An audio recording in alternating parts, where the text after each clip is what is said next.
Masterclass show, a place where visionary leaders build a life and business legacy on purpose through mindset, branding, marketing, sales, systems, and team so they can make an amazing impact and income and positively affect their communities worldwide. Ensure that you are sharing this show, you're subscribing, and you also are leaving us a review so we can create more amazing content around those areas to help you level up to the next level and also bring amazing guest experts that can share their knowledge and expertise with you so that you can create amazing legacy. All right, visionary CEOs, welcome back to another show. I'm so excited to be back with you today with another beautiful guest. And today we're going to talk about becoming flawsome, what that really means for each one of us with the beautiful Christina Lakiani. She has an amazing book that she's also launching around this beautiful topic. So can't wait to learn from her as to what does it really mean to be flawsome and how to have, I guess, all the moving pieces in our life sort of be in harmony. I think we're always looking for that as visionary CEOs and purpose-driven entrepreneurs. Christina, thanks so much for coming on our show. Welcome, and looking forward to learning a little bit more about you. If you could share some of the most meaningful moments that led you to the book or the work that you do today. Thank you so much for having me and for giving me this opportunity to share. So, just to be clear, you wanted me to share what led me to the book,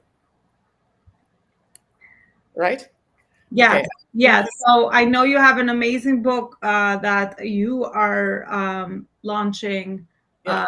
shortly. So tell us a little bit about the journey that got you there. Well, it's since it's my first book, then I would say that to tell you the journey that led me there, I should have to tell you my whole life because that's the first one. Maybe between the first and the second book, there's a shorter journey. I guess the most meaningful moments, just to focus you a little bit. Yes. Yes. I have been in personal growth for 20 years, personal growth and transformation industry, and as a co-founder of one of the bigger platforms in that industry, it was a natural thing to think about writing a book. Also, a lot of my friends and mentors would say, I have to write a book. It's kind of part of the business model, I guess, but for me, that wasn't the inducement, in fact, because I consider myself a writer. So writing is the natural process, and writing something just because you're supposed to wasn't really the reason enough for me. But naturally, I mean, when you are in an environment and something is taken for granted in that environment, sooner or later it's going to happen to you. Like, for example, when kids grow up in the family where both parents have master's degrees, kids never even question if they need the master's degrees. They just know that that's going to happen. So I guess that was kind of the background of the book in general, but with a little bit of a a little bit of a tongue in cheek, I have to say that it was the long COVID confinement that finally afforded to give me the time and sit down and write that book. But in essence, this book is the message which I believe I would like to share with the world, and which was maturing during my professional career. And I just felt that it was time for the ultimate self-expression and writing the book and sharing the message. Yeah, I love that you waited for the right reason, which came to you internally, because I could so relate with what you said, that sometimes our paths that we take in life are predetermined by our environments, and we just don't question it. We just follow that, right? So I like that you kind of sat for a moment and be like, well, when the timing is right, or when I have a strong enough reason and purpose for putting my expertise and experience together for other people that want to read it, then you made the decision to go and do that. I love that. So becoming flawsome, what's behind that title? What's the vision behind that? What does that mean to you? So the title itself came, of course, after I wrote the book, which is, I think, the pretty natural way of writing books. You first express yourself, and then you give it a name. And the working title for the book was actually more along the lines of about living authentically or finding your path back to you, it was when the manuscript was ready that I actually stumbled upon the word flawsome, which made a lot of sense to me. But as I've been using it with that book, I suddenly realized that it's not such a clear word, and very often it's misunderstood. It sounds very awesome, but I've heard people misunderstand it as something like flawless. Or mispronounce it as something like flawless, or saying that isn't it a little exhausting to be constantly awesome? Well, the idea of flawsome is the exact opposite of both flawless or, well, maybe not exact opposite of awesome, but it's not about being awesome. It's about recognizing your imperfections and also recognizing that those imperfections make you who you are, and finding strength in your flaws and imperfections rather than considering them your, your weaknesses or your dark side. Hmm. Yeah, I mean, it's so true, and I love how you kind of went with that as well, because our perceptions are so different. Obviously, conditioned by so many different things, and when we read a word, it means something different to each one of us. So I love now that you're exploring, what it means for people and how to start having that conversation around. No, you don't always have to be awesome at all times. There's no perfectionism, right? But being in your own better version of yourself. So love that. So, what are some of the frameworks that you shared in the book that you could share with us to help people figure that out for themselves? What are some of the main messages inside the book that you really feel, based on your experience, you wanted to share with people? I first would like to comment on the idea of words and us having a huge weight attaching to the words. I'm actually really happy that I chose an unfamiliar word, because even if people have some kind of feeling about what it might mean, it's confusing enough to stop and wonder. Uh, if I had used authentic as the title, or what I thought it was about, in essence, then I think there would be much more priming of the reader, but maybe even the wrong kind of priming, because a lot of the words which are fashionable and overused, their meaning starts being a little too thin, and maybe even lose its weight, its depth, and its essence. So I'm really glad that actually I ended up with an unfamiliar word. Now, when it comes to frameworks or main messages, I do believe that my book is quite unusual, because the convention is that you take one message and you kind of write the book around that message, and you approach it from this angle and that angle, or at least that's the majority of so-called self-help books. My book is more of a journey, and because I also have a very strong philosophical side, there is quite a lot of wandering around, and there are so many messages that I wouldn't want to distill them down to some few. There are, of course, frameworks. There is a framework for dealing with your uncomfortable emotions, because this is part of the journey of self-discovery. There is definitely the fundamental skill in personal growth awareness, which I talk about. And people usually ask me, what does it take to become flawsome? It's a very simple framework, the way I present it right now, but it requires depth if you read the book. So I consider three skills absolutely crucial for becoming flawsome, or becoming authentic, or fixing your relationship with yourself. And the skills are honesty, kindness, and courage.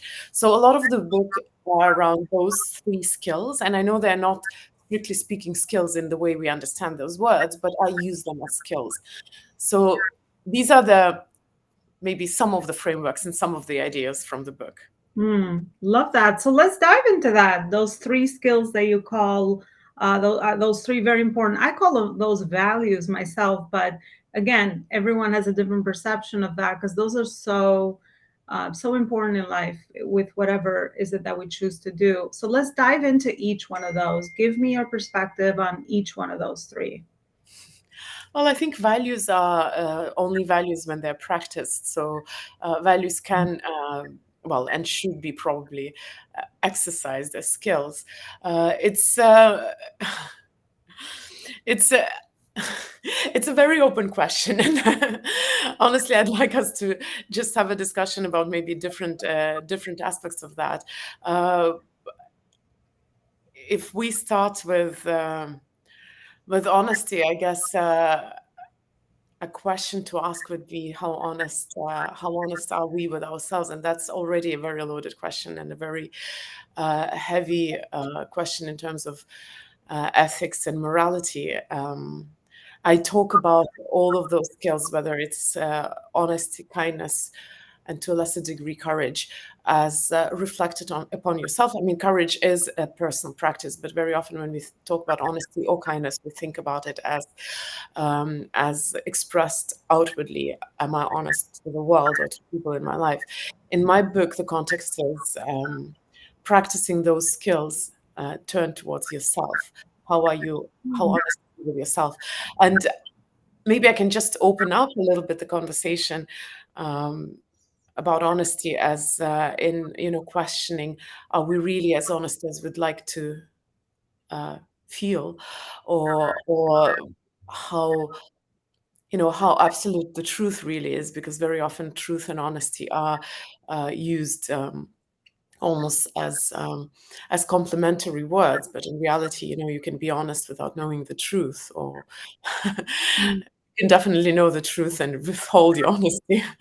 So yeah, it's a long journey. So I would really appreciate if you could maybe um, narrow down what exactly you would like me to talk about.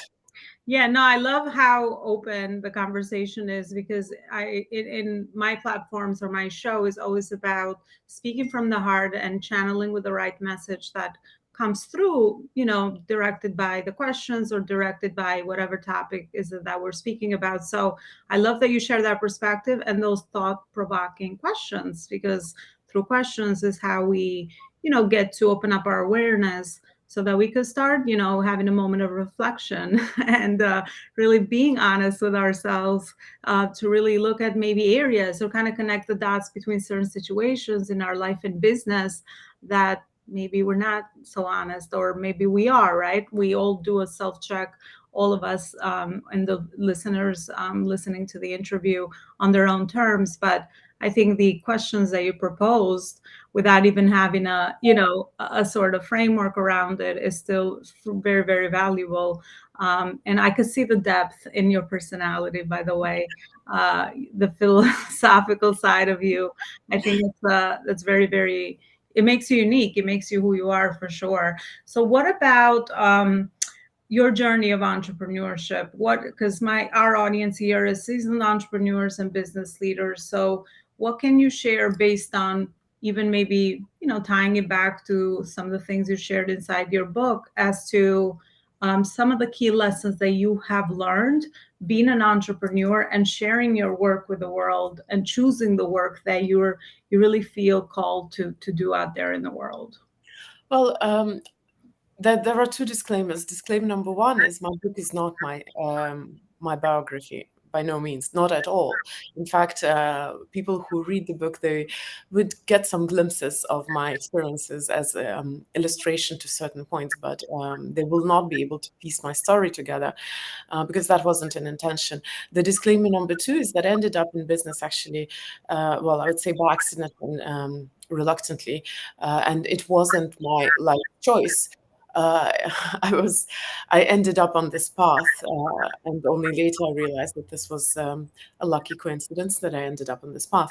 So, for the background, I was born in Soviet Union, and I was raised in Soviet Union until I was a teenager, and entrepreneurship was illegal. So, I had no examples, or it just wasn't part of our reality. I mean, if something is illegal, you're not.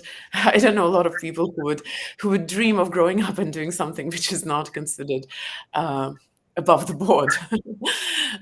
So, and then, of course, when I was a teenager and Soviet Union collapsed, entrepreneurship did spring in our countries, but it was more of a shadowy type, because when the systems change, then a lot of things are unsettled. So neither did I have very good role models in that area. So in the early ages of our independence, entrepreneurship was mostly shadowy and semi criminal, and definitely very dangerous.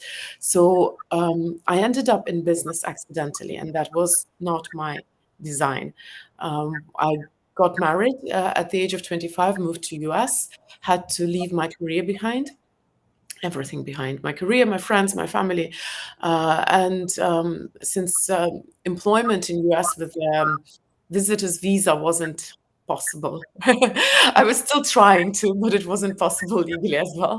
I had nothing better to do but helping my then husband with his startup, which happened to be Mind Valley, which I'm co-founder of. So I was from the very start of the business, but initially I was more like an apprentice, someone to help around. Later in my life, I discovered that actually business is something I have both passion towards and also I believe some kind of talent towards as well. So yeah, we don't always know how, we don't always make our choices consciously in life, but very often if we trust the flow, we'll end up in the right place. Yeah, absolutely. Oh my gosh. Now you are not the wife of the founder of Mind Valley, are you? I am a former wife of the founder of Mind Valley, yes. Warmer. Wow. Okay. There's the connection there. I love that. That's beautiful. So, yeah, I mean, you share so much of what I can personally relate to as well, being from Eastern Europe.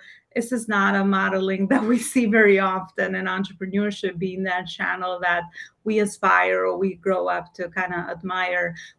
I've also seen a lot of the negative role modeling with entrepreneurship and people using it, in the negative ways, in a negative connotation. And there's a lot of that. So I'm glad that we're coming now to understand we have so many healthy role models, healthy entrepreneurs that have built, their work. They're impacting other people through this channel of entrepreneurship, and it's the one that gives you no limits to grow and go beyond your comfort zone and make an impact, and also the income that most people are looking for based on their lifestyle choices. So love that you share that with us. Any final message, Christina, that you can share with us, whatever comes up for you that you really feel you want to leave us with? Well, when it comes, you were talking about the role models entrepreneurship. I think I consider myself pretty lucky that my first role model in business was actually Vishen, who was passionate about that. And there are so many different types of entrepreneurship and business in general, or being in business, different personalities, different mentalities approaching that. And I think the one which is closest to me is definitely the passion kind of business. And I believe probably your audience are mostly the passion entrepreneurs, because the businesses where you create something, a startup to flip and to exit. There are businesses which are solely based on investments, or there are so many different ones. Or for example, the exact opposite, where people are self-employed and in essence just freelancers rather than entrepreneurs, because they don't have the let's say the structure, the team to support their business. So I think I was super lucky in my model. But I guess considering the context of our conversation, what I would like to leave your audience with is the advice which has become incredibly unpopular lately. I remember a few years ago somebody very wise was saying, don't follow your heart, follow your brains, at least in business. And I think it's a horrible advice. Mm. Keep our head on our shoulders. Head and logic are always necessary. But what our society sorely misses is the connection to their heart, the connection to themselves. And if we tie the entrepreneurship and my book, which is not strictly speaking about entrepreneurship, actually not at all about it, then I think what we as humanity need is to learn to hear ourselves and to trust ourselves a little bit more. We almost are conditioned to believe that human nature is being lazy and stupid, but that's not my observation of human nature. And I think if we heard our own heart a little more in business as well as in private life, the world would be a better place. So that would be my spontaneous last advice. Yeah, that's beautiful, definitely for our audience as well. And for what resonates with us, right? Our inner intuition, our inner voice, we have the answer. So the more we learn to tap into that and connect our heart to our brain, right? There's certain decisions maybe that the brain can handle, but most important decisions should be led by your heart for sure. So thank Well, you so much, at least Christina. we should hear to the warning signs of the heart, because they are there.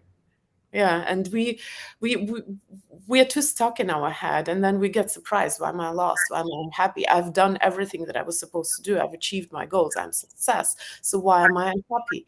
Usually, it's because we push our own well-being to the background. And in business, it's so important. We think that our well-being is unimportant because business problems are so much more serious. Why would I care about my well-being when, for example, economy is in crisis or my audience is not converting? Well, the truth is that while you think that you have business problems in business and your well-being is unimportant, in reality what happens is that you have problems with your well-being, and so your business becomes overwhelming. Oh gosh, oh yeah, for sure. Health is your wealth, and I list health as one of the most important areas. Relationships at the second, and then everything else comes after that. So I love that you also reinforce that message with us today. Beautiful, Christina. Where is it that the audience can continue the conversation with you? Well, you can find me everywhere, like any author nowadays, under the handle Christina Mand, and it's written in an Estonian way with a K. And yes, get my book. Absolutely. Grab a copy. I'll definitely grab a copy of the book as well. I love the depth that I could feel from just your presence and your message today. So I am sure the book is going to be just as awesome. Thank you so much for being part of our show today, Christina. It was an honor to interview you. And thanks again for all the messages that you felt compelled to share with us today. Thank you so much for those of you listening. We will see you with another show and another beautiful guest. You know what to do. Don't forget to subscribe, share, leave us a review so we can bring you more beautiful guests just like Christina. Have a beautiful rest of your day. Bye, everybody. So much. Bye. Hello, Visionary CEO. Are you looking for a global community where you can grow your influence, build trust, and leverage high quality relationships?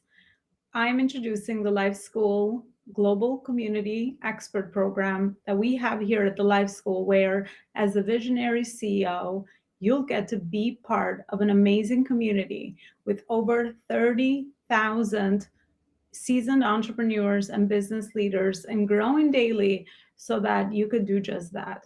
You can grow meaningful relationships and you can make a bigger impact and income through your business and positively affect your global communities and do more good in the world.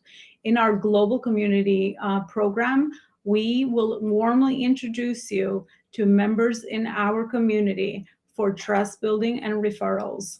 We will connect you with speaking events, with podcast features, with other amazing events that will cater to you and your audience. Another benefit of being part of the community is to be able to be a contributor, a monthly contributor to our global magazine, Purpose Driven CEO. Another amazing benefit is to participate in our weekly and monthly virtual and live events where your work will be showcased to a big audience, as I mentioned, to over 30,000 business leaders all over the world.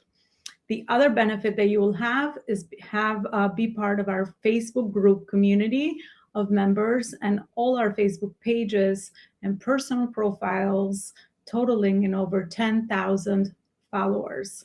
And these are not just low quality followers, but are high quality followers.